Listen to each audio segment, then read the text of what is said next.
People to the left of me, people to the right of me, people in front of me, all rooted in intensities but flowering with trivialities.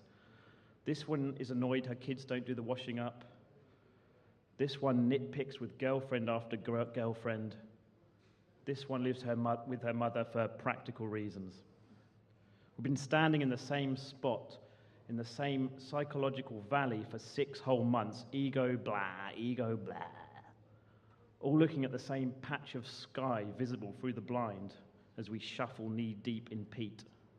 I sat, shivering but feigning indifference, as my bones creaked and my eyes ached, and the clouds rolled by, and I dreamt of plunging into battery smoke and leaving them all behind. So when the group leader asked me what I was thinking,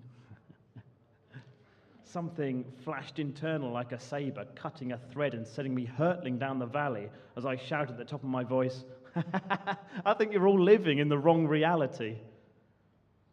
And then I smiled and giggled and rocked on my chair, boldly galloping into the guns.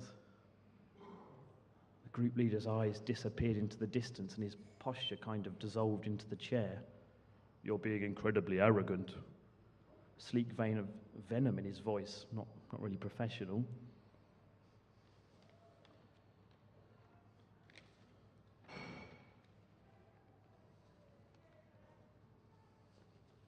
Shit.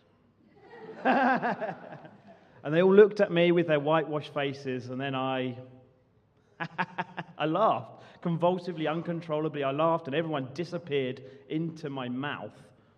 And I wasn't in the room anymore, and the snot-green walls and the mucky beige carpet became like a niggle in an idea, in a concept of a dream, and I was gone through the guns to a place beyond the blind where the grumbling became ever more distant and there was only reams and reams of smooth, malleable nothingness that agglomerated and played before dissolving into a glorious pulsion that was seeped in laughter.